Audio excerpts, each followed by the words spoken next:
Alright. Mic nak masuk. Mic. Tekan. Nah. Baik. Kita mulakan kuliah subuh pada pagi ini dengan sama-sama membaca kitab. Ila hadratin Nabi Muhammad Mustafa Rasulullah sallallahu alaihi wasallam. Wala al-kiram ashab al-izam sya'ulahum al-Fatihah. A'udzu billahi minasyaitonir rajim. Bismillahirrahmanirrahim. Alhamdulillahi rabbil alamin. Ar-Rahmanir Rahim. Maliki yaumiddin. Iyyaka na'budu wa iyyaka nasta'in. Ihdinas siratal mustaqim. Siratal ladzina an'amta 'alaihim ghairil maghdubi 'alaihim waladdallin. Amin. Assalamualaikum warahmatullahi taala wabarakatuh. Alhamdulillahilladzi nahmaduhu wa nasta'in wa nastahdi wa na'udzu billahi min syururi anfusina wa min sayyiati a'malina. May yahdihillahu fala mudilla lahu wa may yudlilhu fala hadiya lahu. Asyhadu an la ilaha illallah wahdahu la syarika lahu wa asyhadu anna Muhammadan abduhu wa rasuluh.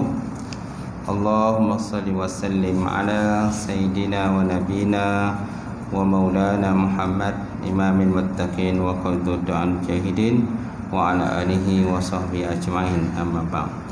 Fa inna asdaqal hadis kitabullah wa khairal hadi hadi Muhammad sallallahu alaihi wasallam wa syarrul umuri muhdatsatuha wa kullu muhdatsatin bid'ah wa kullu bid'atin dhalalah wa kullu dhalalatin finnar. Qala Allah Subhanahu wa ta'ala fi kitabil karim wa na'udzubillahi minasyaitonir rajim. Bismillahirrahmanirrahim. Ya ayyuhallazina amanu taqullaha wartamzun nafsun ma qaddamat liqad wattaqullaha innallaha khabirum bima ta'malun. Sadaqallahul azim. Maksudnya, wahai orang beriman, takutlah kamu kepada Allah Subhanahu wa taala dan perhatikanlah apa-apa yang kamu persiapkan untuk hari esok ataupun hari akhirat, dan takutlah kamu kepada Allah Subhanahu wa taala. Sesungguhnya Allah taala itu Maha meliputi terhadap apa-apa yang kamu kerjakan. Waqala Nabi sallallahu alaihi wa ala alihi wa sahbihi wa baraka wa sallam, bada Islam ghariban wa sa'iru ghariban kama bada'a fatuba lil ghuraba. Islam itu bermula dalam keadaan asing dan dia akan kembali menjadi asing. Berbahagialah pada orang yang asing. Nawaitu ta'alluma wa ta'lim wa tazakkura wa tazkir wa naf'a wal intifa' wal ifadatu istifadah wal hassa 'ala tamassuki bi kitabillahi wa sunnati rasulih wa du'a ilal huda wa dalalati ilal khairi ibtigha'a wajhillah wa mardatihi wa qurbihi wa sawabihi subhanahu wa ta'ala. Yang saya hormati, yang saya muliakan Fadil Tuan Imam kita, Tuan Imam kita. Tak lupa juga saya muliakan Fadil Tuan Bilal kita, Tuan Siap, kemudian penjawatan kuasa masjid, sidang jemaah, muslimin muslimat, mukminin mukminat, Allah Taala. Alhamdulillah, kita banyakkan puji dan syukur pada Allah. Lagi kita dapat bersama pada pagi ini, insya-Allah tuan-tuan, untuk kita sambung sikit lagi pembahasan yang terdapat dalam kitab Ulasan Hikam, Syarah Hikam ni, yang dikarang oleh Syekh As-Said Awar rahimahullah taala. Kita masih lagi dalam bab ada adab orang yang arif, ada adab orang yang arif yang rabbani. Pasal yang pertama di muka surat 363. Betul tak? Baik, Syekh Abdul Atillah menyatakan An-nasu yamhadu An-nasu yamhahu yamdahu An-nasu yamdahu naka lima yazunnunahu fika fakun anta zaman nafsik lima ta'lamuhu minha wal mu'minu idza mudhiha istahya min Allah ta'ala ayyusna alaihi biwasfin la yashhaduhu min nafsi, la yashhaduhu min nafsi. Ajhalun nas man taraka yakin ma indahu bizanni ma indan nas. Iza atlaqa as-sana 'alaika wa lasta bi ahli fa asni 'alaihi bima huwa lahu ahlu. Az-zuhadu iza madahu in qabadu li syuhudihim as-sana minal khalqi, wal 'arifun iza mudihu an basitu li syuhudihim zalika min milikil haq, minal malikil haq. Maksudnya an-nasu yamdahunaka lima yazunnahu bika. Manusia memuji anda kerana sesuatu yang mereka sangka ada pada diri anda. An-nasu yamdahunaka lima yazunnahu bika. Manusia itu dia memuji diri anda kerana sesuatu yang mereka sangka ada pada diri anda. Fakun anta zaman li nafsik lima ta'lamuhu minha. Tetapi kata, naklah anda mencela diri anda sendiri kerana sesuatu yang anda ketahui datang dari diri anda. Maknanya buruk budi pekerti yang ada pada kita, pada diri anda lah. Kemudian wal mu'minu iza mudhihal istahya minallah. Orang yang beriman apabila dipuji akan dia, maka dia malu kepada Allah. Iza mudhiya istahya minallah. Orang-orang yang beriman itu apabila dipuji dia malu, istahya, malu dia minallah, daripada Allah Subhanahu wa taala, kan? Ayusna alaihi biwasfin la yashaduhu min nafsih. Kerana dipuji disebabkan sifat yang tidak ia lihat datang darinya sendiri, melainkan datangnya itu semuanya daripada Allah Subhanahu wa taala. Melainkan semuanya datang itu daripada Allah taala. Mana orang mukmin sejati apabila dipuji dia malulah kepada Allah taala, kerana ia dipuji disebabkan sifat yang tidak ia lihat datang daripada dirinya sendiri, tetapi sebenarnya datangnya daripada Allah Subhanahu wa taala. Kemudian ashhadun nas man taraka yakin ma indahu bizanni ma indan nas. Sejahil-jahil manusia ataupun sebodoh-bodoh manusia adalah yang meninggalkan sesuatu, yakni perbuatan buruk yang ia yakini ada pada dirinya, kerana tanggapan orang lain bahawa dirinya adalah orang baik, bahawa dirinya orang tanggap dia baik, tapi sebenarnya dia tak baik pun, kan? Ajhalun nas man tarkal yakin ma indahu bizanni ma indan nas. Sejahil-jahil manusia itulah orang-orang yang meninggalkan keyakinan sesuatu yang terdapat pada sisinya, kerana menyangka barang yang ada daripada sisi manusia, kan? Kerana tanggapan orang lain lah terhadap dirinya adalah orang yang baik. Seterusnya, iza atlaqan sana alaika walasta bi ahli fa asni alaihi ma huwa lahu ahlu. Apabila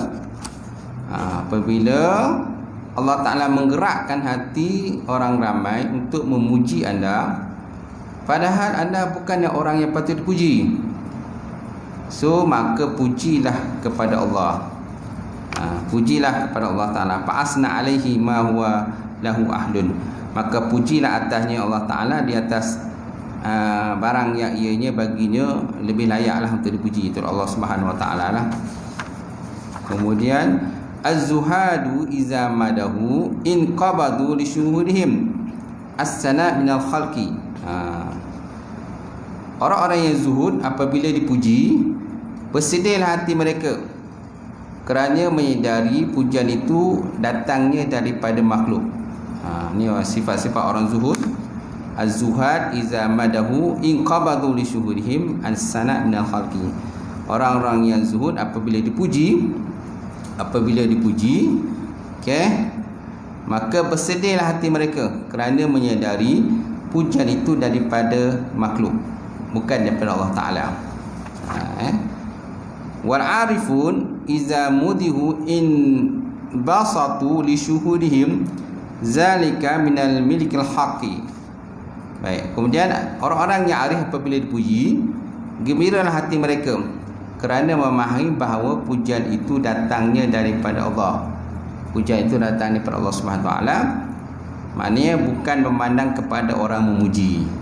Dia tak memandang pada puji, tapi dia tahu pujian itu semuanya daripada Allah Subhanahu Wa Taala, tuan-tuan.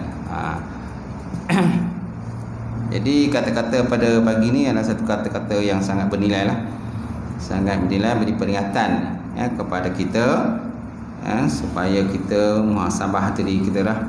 Sejauh manakah tingkatan, mana keikhlasan kita, kan, kebaikan amalan kita lah, si Allah Subhanahu Wa Taala. Baik, kita lihat dia punya syarah dia. Orang-orang arif, kata musannaf, dia kata orang-orang arif menerima pujian terhadap dirinya dengan mencela dirinya sendiri. Orang-orang arif menerima pujian orang terhadap dirinya dengan mencela dirinya sendiri. Dia merasa malu apabila dipuji dengan sesuatu yang tidak dimiliki oleh diri dia. Dia malulah kepada Allah Subhanahu Wa Taala di atas pujian orang-orang yang terhadap dirinya. Orang muji ni macam-macam, kan? Macam-macam. Dia kata kau ni baik, kau ni bagus, kan? Kau ni perfect lah. Macam-macam lah orang cakap. Kau ni handsome. Macam-macam lah cara memuji, kan? Dia ada puji sesuatu tu, di sebaliknya ada sesuatu yang lain. Ada yang puji betul-betul, dia puji memang realitinya, memang kenyataannya begitu, betul tak? Tapi kita sekarang ni bahas daripada sudut tasawuf, dari sudut akhlak. Baik, dia merasa malu apabila dipuji kerana sesuatu yang dia tidak miliki oleh dirinya. Pujian orang terhadap dirinya tidak mengeluarkannya daripada usaha untuk mengenal kekurangan yang terdapat dirinya. Mana ni jenis orang yang tak makan puji dah ni. Orang yang tak makan puji, macam mana orang puji pada dia pun dia tak sombong lah. Maknanya dia tahulah, dia akan muhasabah diri dia balik. Kerana setiap pujian itu semuanya daripada Allah Subhanahu Wa Taala. So dengan siapa yang sepatutnya kita layak kita puji? Sepatutnya layak kita puji itu Allah Subhanahu Wa Taala. Gitu. Jadi dia bersyukurlah, dia bersyukur kepada Allah Taala di atas pujian tersebut dengan dia banyak memuji-muji Allah Subhanahu Wa Taala. Inilah sebahagian daripada adab orang yang arif apabila dipuji. Ini adab kita lah. Kalau kita termasuk orang yang arifin, arif mana orang mengenal lah, mengenal Allah Subhanahu Wa Taala, al-arifin. Ini sesiapa yang orang nak masuk kepada orang arif ni, so maknanya dia tahulah setiap pujian tu kembalinya kepada Allah Subhanahu Wa Taala. Inilah sebahagian daripada adab orang arif, kata musannaf, apabila dipuji. Dalam masa yang sama, dia juga merasa lapang dan tenteram apabila berdepan dengan pujian orang, kerana dia menyaksikan pujian tersebut sebenarnya datang daripada Allah Ta'ala, bukannya datang daripada makhluk. Kalau datang daripada makhluk ni macam-macam lah. Macam-macam lah orang kata, ada sesuatu lah di sebalik itu, kan. Kenapa dipuji tuan-tuan tu? Macam-macam cara dipuji. Kerana nakkan sesuatu imbuhan lah. Ada udang di sebalik batu ke, sebalik mi ke dan sebagainya. Ada lah tu. Kita tak tahulah. Tapi kita niat baiklah. Kalau orang puji itu, kita ucaplah terima kasih di atas pujian tersebut. Tetapi hakikat sebenarnya kembalinya puji itu kepada Allah Subhanahu Wa Taala. Itu yang kita baca tu dalam surah Al-Fatihah tu. Alhamdulillahirabbil alamin, kan? Segala puji bagi Allah Subhanahu Wa Taala. Jadi milik puji yang sebenarnya itu Allah Taala. Baik. Dia merasa gembira, bercampur takut dan duka cita. Ni sifat arif ni. Dalam masa gembira kena puji itu, dia ada kata juga rasa takut dan duka cita. Kebiasaan sifat orang yang zuhud ialah mereka merasa sedih apabila dipuji, kerana mereka menyaksikan pujian tersebut, tuan-tuan, datang daripada makhluk. Kerana mereka bimbang kalau mereka terfitnah dengan pujian tersebut. Takut nanti termakan puji pula. Dah termakan puji, dah terlupa diri lah, lupa diri, lupa daratan, dah tak berpijak di bumi nyata lagi dah. Dah tak terpijak di bumi nyata lagi dah. Bila bawa kereta tu macam nak tak bawa kereta dah. Dah lupa diri. Okay. Sebenarnya adalah wajar kepada orang-orang yang arif berasa lapang dada dalam menerima pujian orang ataupun pujian makhluk, kerana menyaksikan dengan hatinya pujian tersebut merupakan perbuatan Allah. Sebaliknya, jika digagal menyaksikan pujian tersebut sebagai perbuatan Allah, adab yang sewajarnya ia beradab dengannya, ahli-ahli ibadah dan juga ahli-ahli zuhud, ia merasa malu apabila menerima pujian tersebut. Dia merasa malu menerima pujian tersebut. Nampak? Kerana setiap kebaikan yang kita buat sebenarnya, kan semuanya itu adalah pemberian daripada Allah Ta'ala, anugerah Allah Ta'ala, inayah daripada Allah Ta'ala, maka kita dapatlah buat kebaikan. Kalau tidak ada inayah ni bantuan kan, bantuan daripada Allah Ta'ala dan juga taufik hidayah daripada Allah Ta'ala, maka kita pun tak dapat buat kebaikan. Gitu. Lagipun kalau kita lihat daripada sudut tauhid pula, kalau kita lihat tinjau pada sudut tauhid, hakikat sebenarnya melakukan sesuatu itu siapa? Iaitulah Allah Subhanahu Wa Taala. Kalau tuan-tuan lihat sifat kudrah. Sifat kudrah, kalau kita lihat kita mengaji bab sifat ma'ani kan. Ta'alluq kudrah itu ialah taksir kata. Ta'alluq kudrah yang ada pada Allah Ta'ala itu ialah taksir, memberi bekas. Sedangkan ta'alluq kudrah yang ada pada manusia bukan taksir, mana tidak beri bekas. Ta'alluq kudrah, apa makna ta'alluq? Kan talabus sifat amruz zaid minaz zat, menuntut sifat satu pekerjaan tambahan di atas zat Allah Subhanahu Wa Taala. Jadi ta'alluq kudrah itu ialah taksir, mana memberi bekas. Jadi kalau macam tu, ta'alluq kudrah yang ada pada manusia tak ada taksir lah, tak memberi bekas lah. Yang mana zahirnya, kalau kita memotong sesuatu menggunakan pisau, yang zahirnya kita nampak kita yang memotong, tetapi bukan kita yang memotong, tetapi Allah Subhanahu Wa Taala yang memotong. Gitu. Kita memukul sesuatu, zahirnya kita nampak kita memukul, tapi hakikatnya memukul ialah siapa? Allah Subhanahu Wa Taala. Itu. Sebenarnya paling layak dipuji ialah Allah Ta'ala. Kerana kebaikan yang kita buat tu pun semuanya adalah inayah, kan? Inayah ataupun kudrah yang dipinjam Allah Ta'ala kepada kita. Kalau ditarik kudrah itu pun habislah, tak ada apa-apa daripada kita, kosong lah. Itu. Baik, selanjutnya Syekh Ibn Athaillah menyatakan, kunta iza udita basata al-ata wa iza muniat qabadaka al-man'u fastadilla bizalika ala subuti tufuliyatika. Tuful ni budak-budak kan, tufuliyatika wa adama sidika fi ubudiyatika. Maksudnya tuan-tuan, kunta adalah engkau iza u'tita, apabila diberikan kepada engkau al-ata, akan sesuatu pemberian, kan? Kemudian pemberian itu membuatkan anda gembira, kan? Dan apabila dia tidak membuat anda susah hati, maka keadaan itu menunjukkan anda masih budak-budak, menunjukkan anda masih budak. Wa iza muniat, dan apabila ditegah kepada engkau sesuatu tadi, pastadilna bizalika ala subuti tufulika, ditunjukkan kepada engkau tu akan sifat budak-budak yang ada pada engkau. Aja tu. Juga apabila anda tidak bersungguh-sungguh dalam memperhambakan diri kepada Allah Ta'ala. Aja tu. Sekali lagi diulang, apabila anda memohon sesuatu lalu diberikan kepada anda, kemudian pemberian itu membuatkan anda gembira, Dan apabila tidak diberi membuatkan anda kecewa ataupun susah hati, maka keadaan itu menunjukkan anda masih budak-budak. Fastadillu bizalika ala subuti tufuliyatika, menunjukkan anda masih lagi budak-budak lah. Jadi kalau satu permohonan kita mohon pada Allah Ta'ala, kita dapat permohonan tadi dan kita gembira. Dan kalau kita mohon pada Allah Ta'ala, pemberian Allah Ta'ala tak bagi pada kita apa kita mohon, kan? Kita kecewa, kita sedih hatilah di atas permintaan yang tak dilayan. Permintaan tak dilayan Allah Ta'ala tadi ni menunjukkan kepada kita sabit sifat budak-budak pada kita lah, macam budak-budak, kan? Gitu.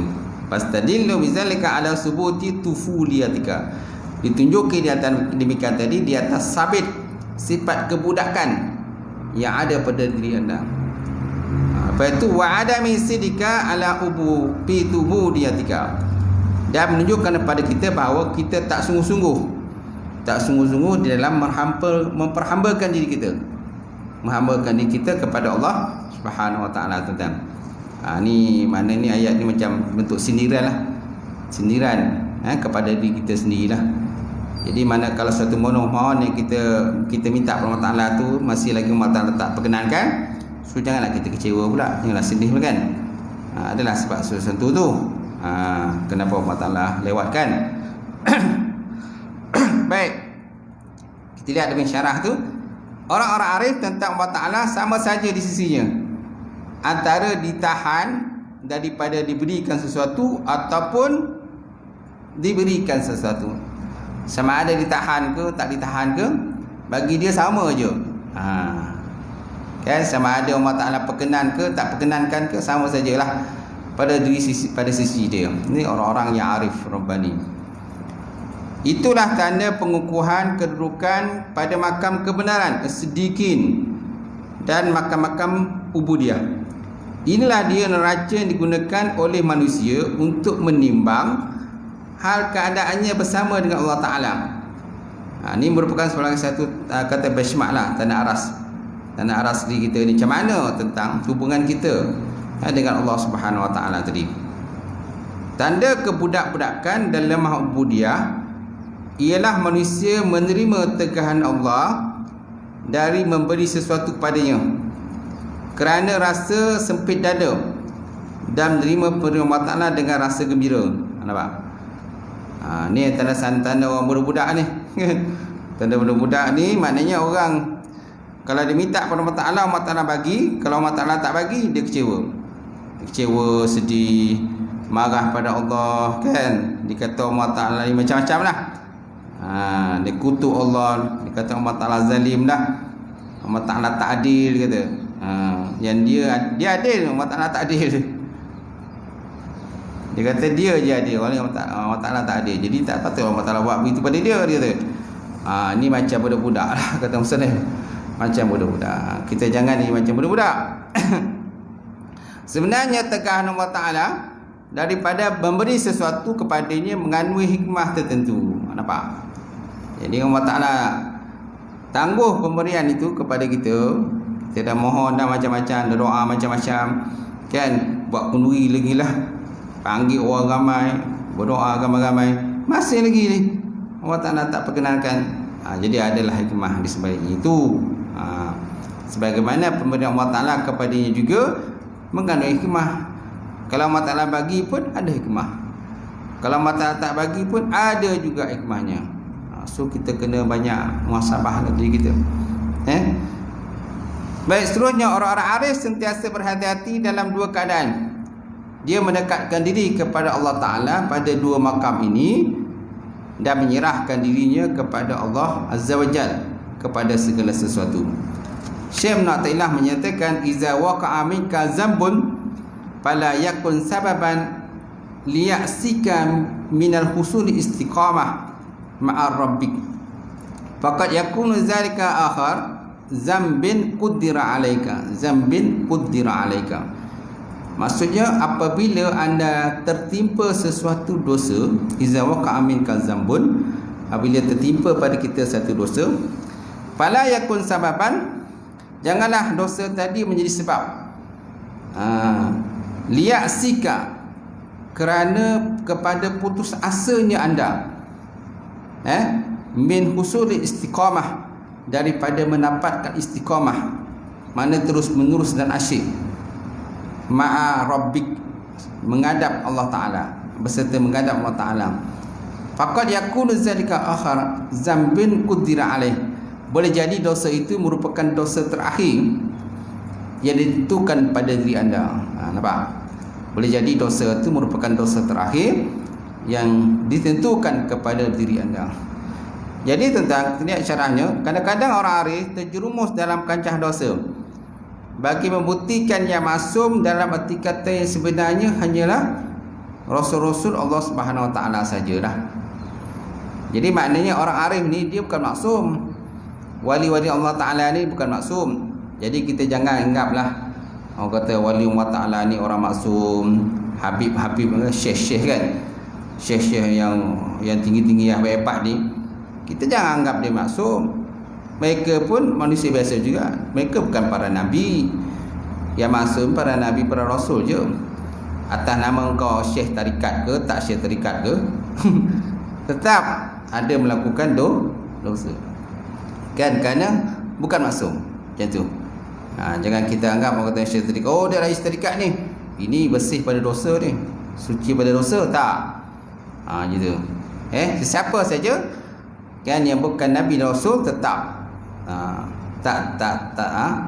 tak sunyi daripada melakukan dosa dan juga kesalahan, maksiat kepada Allah Taala. Jadi kita tengok itu kadang-kadang orang arif pun terjerumus. Orang arif ini mana? Orang tingkatan wali Allah, syekh-syekh tarikat kan. Orang-orang arif ini terjerumus dalam kancah dosa bagi membuktikan yang maksum dalam arti kata sebenarnya itulah Rasul-Rasul Allah Ta'ala saja, Nabi-Nabi Rasul saja yang maksum.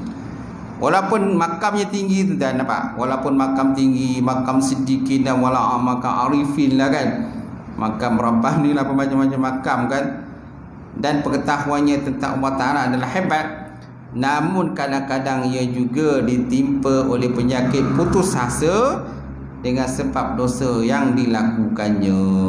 Nampak? Sebab kadang-kadang dia penyakit dosa putus asa juga, minta pada Allah Ta'ala, minta siang malam pagi petang, minta tak dapat juga, masih lagi Allah Ta'ala tak bagi sesuatu pemberian yang kita minta kan, yang dia minta. Ini adalah hikmahnya tu, adalah hikmah sebaliknya. Bukan saja Allah Ta'ala tak bagi kan, macam tu. Kemudian Syekh Ibn Athaillah juga memberi peringatan di sini dan membuka pintu harapan kepada orang-orang arif yang terjerumus dalam kancah dosa tadi, dengan menyatakan boleh jadi dosa yang beliau lakukan itu merupakan dosa terakhir yang ditakdirkan Allah Ta'ala kepada dia.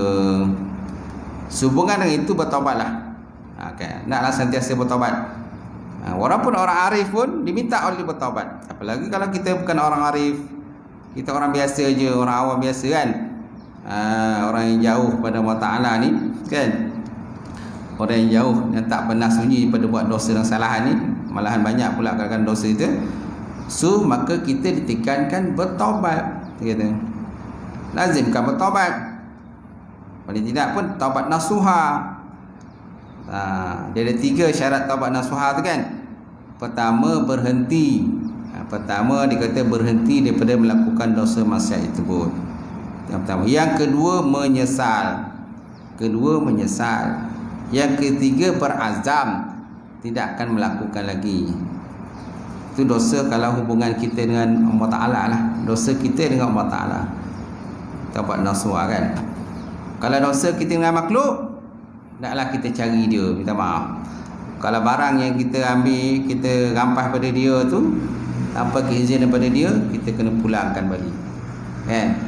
Kalau dia dah meninggal dunia kan, dia dah meninggal dunia, dah tak jumpa lagi lah. Yang ada waris-waris dia, kita pergi je lah jumpa waris dia.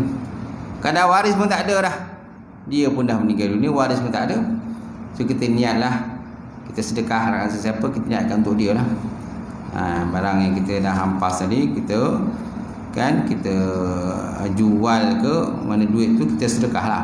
Kita sedekah duit tu, niatkan pada dia aja tu. Dah orang yang tak jumpa lagi, tak mana dah meninggal ke dan sebagainya. Baik. Sehubungan dengan itu bertaubatlah, niatkan istiqamah dan harapkanlah ia merupakan dosa yang terakhir yang takdirkan berlaku pada diri anda. Setelah itu Syekh menunjukkan kepada kita sesuatu yang boleh membuka pintu harapan dan takut. Beliau menyatakan, iza aratta ayyuftaha laka babur raja fashhad ma minhu ilaih. Fashhad minhu ilaih. Maksudnya, apabila anda ingin agar Allah Ta'ala membukakan pintu harapan ar-raja terhadap rahmat Allah Ta'ala pada anda, maka lihatlah apa yang datang daripada Allah Ta'ala kepada anda. Okey, apabila anda ingin Allah Ta'ala membukakan pintu raja, pengharapan mana terhadap rahmat Allah Ta'ala pada diri kita, maka lihatlah apa yang datang daripada Allah kepada anda. Mana apa yang Allah Ta'ala bagi pada kita, itu yang kita kena tengok. Baik, ada 118 bawah tu. Jumpa tak? 118 tu dia kata, orang Islam perlu mempunyai rasa takut kepada sifat Allah Ta'ala dan juga mengharapkan rahmat Allah Ta'ala selalu. Kalau ingin mempunyai rasa harap, hendaklah memandang kenikmatan yang Allah Ta'ala beri pada kita sejak berada dalam kandungan ibu lagi sehinggalah dewasa. Mana kalau kita nak lihat kan hubungan kita Allah Ta'ala ni, harapan kita Allah Ta'ala ni, rahmat dia, mana kita tengok segala nikmat tadi semenjak daripada alam janin lagi dah kita dah tengok lah, dah ada nikmat Allah Ta'ala bagi pada kita kan, gitu. Dan nikmat yang diwujudkan dunia kemudian diikuti dengan nikmat, dia ada nikmat pertama, nikmat ijad. Okey, nikmat pertama nikmat ijad. Nikmat ijad ialah nikmat diwujudkan dunia. Kemudian nikmat imdad. Nikmat imdad ialah nikmat diberikan berbagai-bagai bantuan yang menyebabkan kesempurnaan hidup kita sehingga hidup kita jadi sempurna kan. Itu nikmat imdad. Pelbagai-bagai nikmat Allah Ta'ala pada kita supaya hidup kita ni jadi sempurna lah.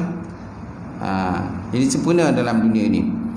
Kemudian yang ketiga, nikmat ibad. Ibad pula, itu nikmat berbentuk dijauhkan daripada bencana dan juga kerosakan. Jauhkan pada bencana dan kerosakan, itu nikmat ibad.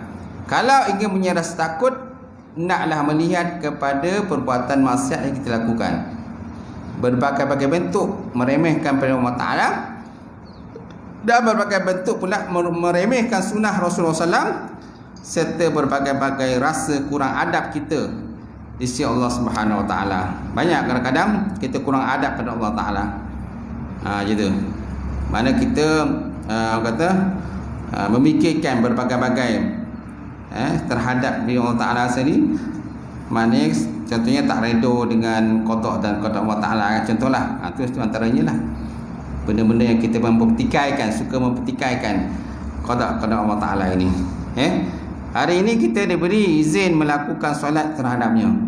Mungkin kerana sesuatu perbuatan maksiat atau kurang adab, Allah Ta'ala langsung murka dan menyebabkan kita dijauhkan daripada Allah Ta'ala, lalu kita tak dapat solat lagi. Mudah-mudahan Allah Ta'ala melindungi apa yang demikian tadi lah. Ini pun salah satu jugalah, salah satu cara Allah Ta'ala menarik nikmat kepada kita pun. Dulu kita dapat solat, sekarang dah tak dapat solat. Kalau dapat solat pun orang kata penjarakan pula. Dah lama kita tak semayang rapat tu. Tu ingat tak? Dulu kan kita semayang rapat-rapat kan. Sekarang semua jarak-jarak kan. Macam tu.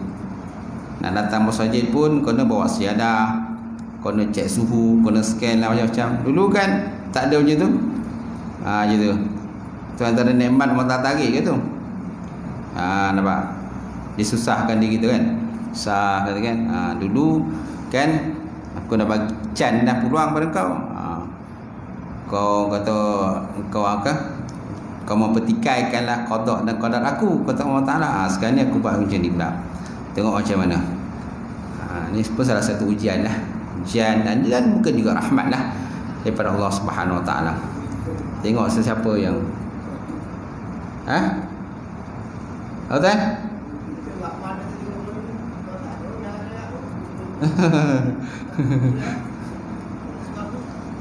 Ya. Dah lama dah kita tak semayang rapat-rapat ni. Kalau boleh copek sikit kan, apa sebenarnya kapan. Semua-semuanya jaga jarak je.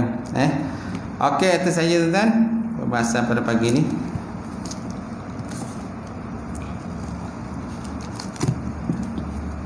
Kita baca kitab ni sikit tuan. Dah lama dah tak baca. Surat apa pun dah tak ingat dah ni. Ada tanda tak? 252.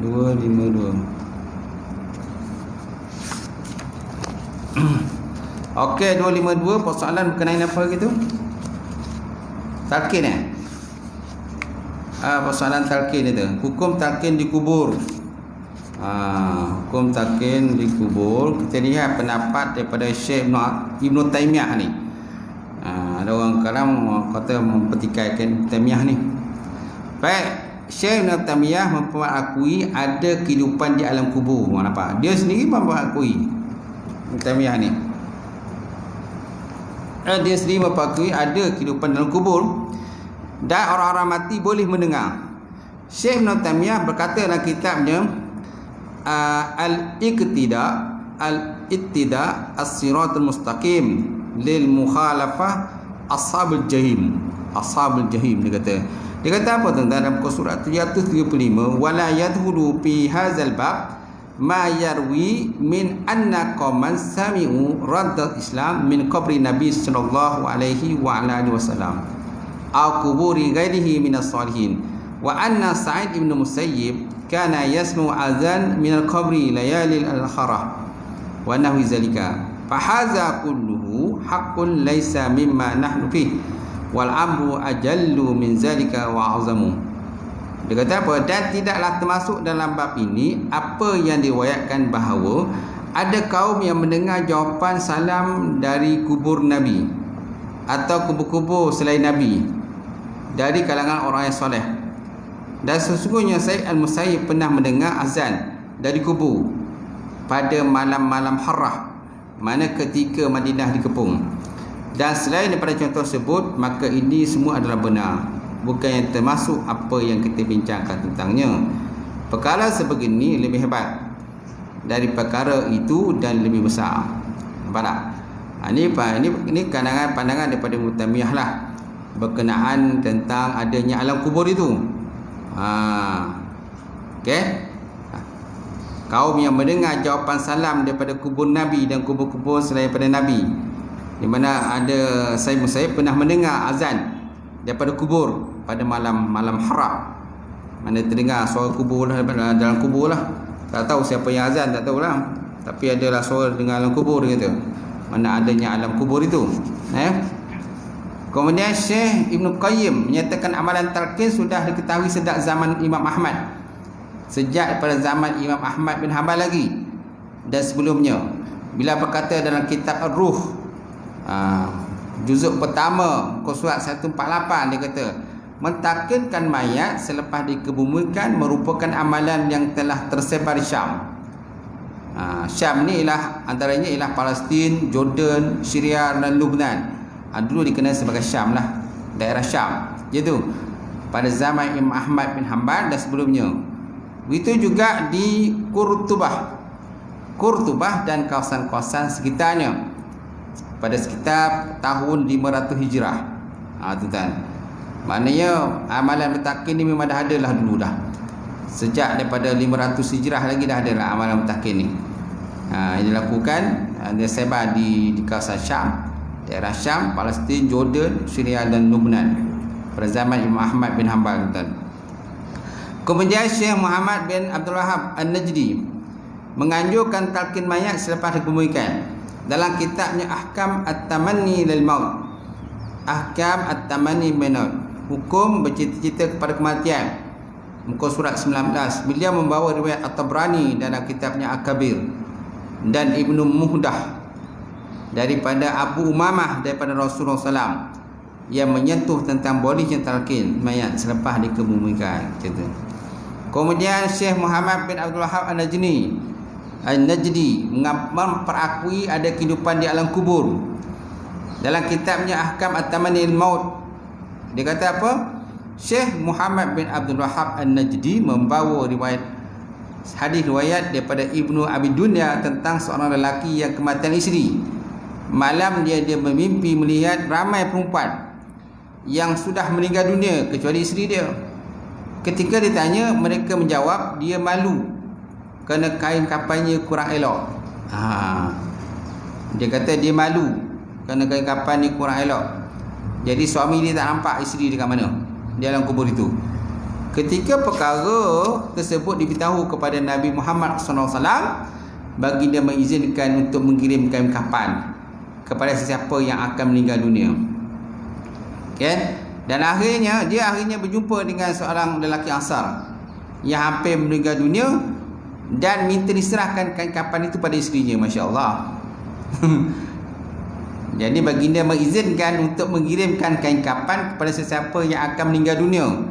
Dia akhirnya berjumpa dengan seorang lelaki Ansar yang hampir meninggal dunia dan nazak dan meninggal dunia, dan minta diserahkan kain kafan itu pada isterinya di alam kubur. Ketika lelaki Ansar itu meninggal dunia, dia datang membawa 2 kain kafan yang dilengkapi dengan za'faran berwarna kuning dan meletakkannya di dalam kafan lelaki Ansar yang baru meninggal dunia tadi. Pada malamnya dia bermimpi melihat isterinya turut bersama dengan perempuan-perempuan yang sudah meninggal dunia dengan memakai 2 baju berwarna kuning. 2 baju berwarna kuning, tuan-tuan. Kalau tuan-tuan nak kirim sesiapa boleh lah. Kan? Kalau tuan-tuan nak kirim dengan sesiapa isteri yang telah meninggal dunia tu, bolehlah kirimkan kepada orang yang nak meninggal dunia, tuan-tuan. Macam tu. Kalau ikutkan dalam ni lah, kitab Ahkam Tamani lil Maut ni, sama ada betul atau tidak, wallahu alam. Betul tak? Baik, kemudian membaca Quran di kubur. Membaca Quran di kubur. Bolehkah membaca Quran di kubur? Okey. Ni pun kadang ada orang bertikai kan, mempertikaikan bid'ah kan. Baca Quran atas kubur ni, dia kata istighasah. Istighasah maknanya memuja kubur lah istilahnya. Baik, jawapannya Ahlul Haq, Ahli Sunnah wal Jamaah telah ijma' sepakat membolehkan membaca Quran di atas kubur untuk mayat, dan bacaannya bermanfaat kepada si mayat dan pembacanya. Berdasarkan pada hadis Rasulullah SAW, Iqra'u ala mautakum al-Yasin, bacakanlah pada orang-orang yang telah meninggal dunia di kalangan kamu akan surat Yasin. Baik, Imam Syakani berkata hadis ini darjatnya hasan. Hadis ini dia bukan sahih tapi hasan, kurang sedikit pada sahih lah. Tak ada beza bacaan Yasin daripada jemaah yang hadir di sisi orang mati atau di atas kuburnya dengan membaca seluruh ayat Quran, atau sebahagiannya bagi orang mati di masjid ataupun di rumah. Tak ada beza pun. Kalau baca kat rumah pun boleh, nak baca atas kubur pun boleh, kan? Nak baca atas kubur pun boleh. Tak ada perbezaan. Imam Daruqutni meriwayatkan daripada Ali daripada Nabi SAW, man mara 'alal maqabir faqara'a qul huwallahu ahad ihda asyarata maratan summa wahaba ajruha li amwat utiya minal ajri bi adadil amwat. Macam tu. Man marra 'ala maqabir, barang siapa yang lalu di atas kawasan perkuburan, faqara'a qul huwallahu ahad, lalu dia baca qul huwallahu ahad surah Ikhlas dia baca. Berapa kali dia baca? Ihda asyara maratan, sebanyak 11 kali. Sebanyak 11 kali dia baca. Summa wahaba ajraha di amwat, kemudian dia menghadiahkan pahalanya kepada orang yang mati.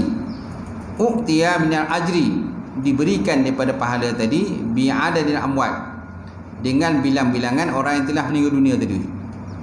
Lalu dia akan dikurniakan ganjaran mengikut bilangan orang yang telah meninggal dunia dalam kubur itu. Berapa orang dalam kubur tu? 100 orang, 200 orang.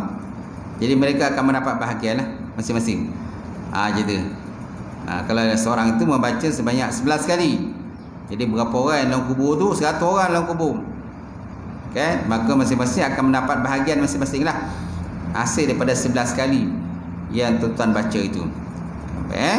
Kemudian membaca surah Al-Baqarah di kubur. adalah amalan tradisi golongan Ansar. Haf bin Riyad menceritakan kepada kami daripada Al-Mujalib, daripada Asy-Sya'bi, beliau berkata, kanatil ansar yaqra'una innal mayt bi suratul Baqarah. Adalah orang-orang Ansar membaca suratul Baqarah pada sisi mayat. Adalah orang-orang Ansar suka membaca suratul Baqarah pada sisi mayat, tuan-tuan. Okey. Kemudian pendapat ulama habis. Wallahu a'lam bissawab. Sampai situ. Yang penting bergeraklah sikitlah apa yang kita baca ni. Wallahu a'lam. Okey, ada soalan tak sebelum saya tutup?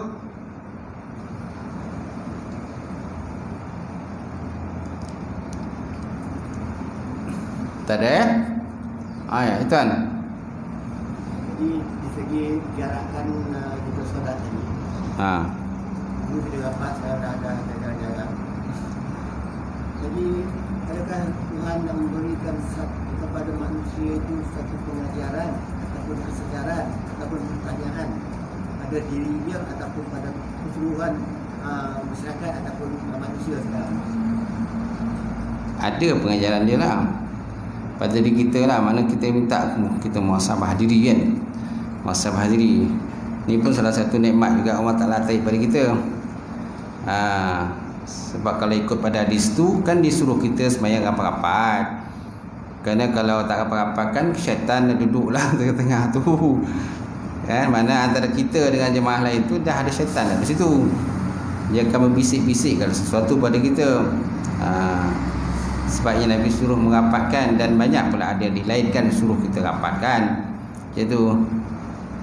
Jadi makna kita dah ditarik satu nikmat jugalah daripada Allah Subhanahu Wa Taala. Itu kalau boleh lah benda ni cepatlah sikit kan, maknanya dah kembali kita sebenarnya macam semula balik.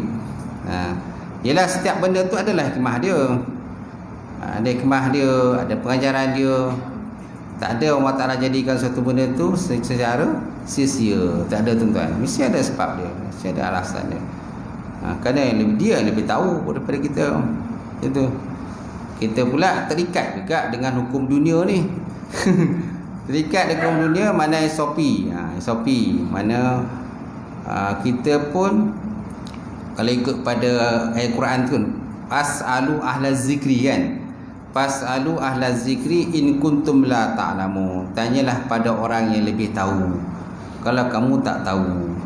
Kalau dalam bab perubatan ni kan, penjarakan ni, siapa lebih tahu? Yang lebih tahu ialah orang-orang para doktor lah. Dia lebih tahu lagi. Kita tak tahu. Tu pun antara maknanya kita kena rujuk mereka jugalah. Alim mufti-mufti pun kalau dia nak buat fatwa pun kena juga tuju pada kesihatan juga. Kalau mereka dah tuju pada kesihatan, barulah mereka keluarkan fatwa tu tadi. Walaupun dia mufti, ada masanya dia juga terpaksa memanggil pihak-pihak berkenaan sebelum mengeluarkan sesuatu fatwa.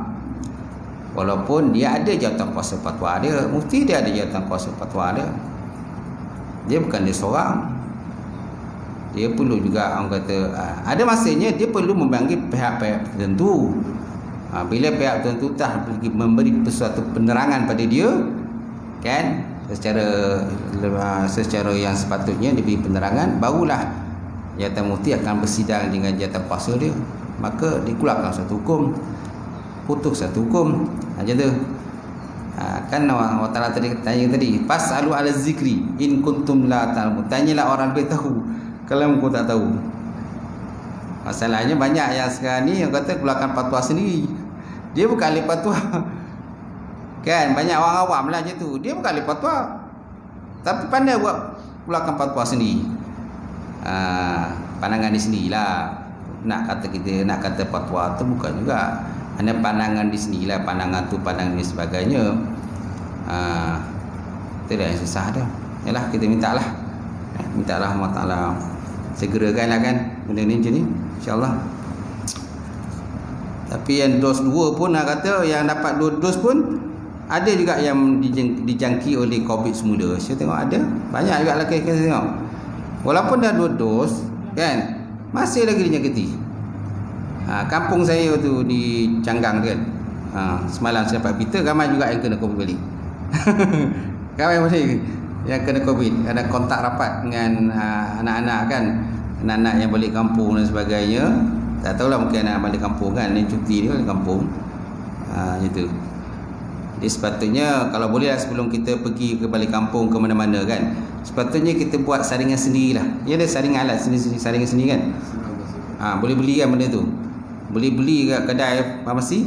Okey, buat saringan sendiri je sebelum tuan pergi berak mana-mana lah. Yang paling patutnya. Sebab takut nanti kita bawa COVID tu ke tempat lain. Dan orang lain pula kena karantin pula disebabkan kita tuan-tuan. Kita kadang tak tahu, tak jangka kita buat COVID ke tempat lain.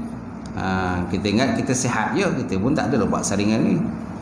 Patutnya kalau kita nak pergi mana-mana, balik kampung ke kan, pergi mana-mana, nak jumpa anak kan, nak jumpa cucu dan sebagainya, sepatutnya kita buat saringan kendiri, saringan sendiri. Beli je benda kat kedai tu ada, sebagai alternatif kita lah kan. Okey, tuan-tuan boleh insya-Allah. A'udzubillahi minasyaitonir rajim. Bismillahirrahmanirrahim. Alhamdulillahirabbil alamin. Wassalatu wassalamu ala asyrafil mursalin wa ala alihi washabbihi ajmain. Allahumma zidna ilman nafi'a wa yaqinan sadiqan wa 'alaman taqabbala rizqan halalan mubarakatan katsira. Wasiyan ya fatta ya alim nawlana qulubana bi nuril ma'rifataka wa ta'ala arifin. Allahumma faqina fid din, Allahumma faqina fid din. Allahumma ja'al hadza jam'an marhuma wa tafarruqana min ba'di tafarruqal ma'suma. Rabbana iftah bainana wa baina qaumina bil haqq wa antal fatihin. Rabbana atina fid dunya hasanah wa fil akhirati hasanah wa qina azabannar. Subhana rabbika rabbil izzati amma yasifun wa salamun alal mursalin. Alhamdulillahi rabbil alamin. Kafarallahu minkum.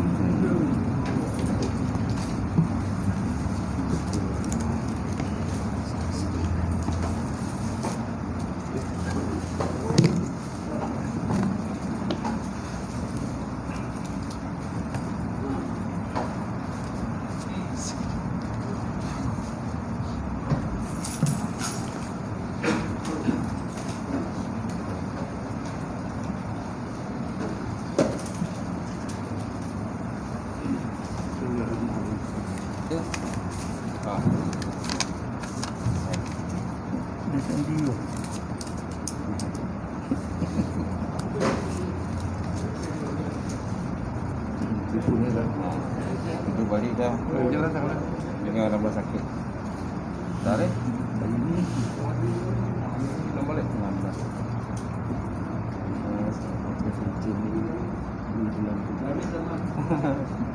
Kalau itu tak betul.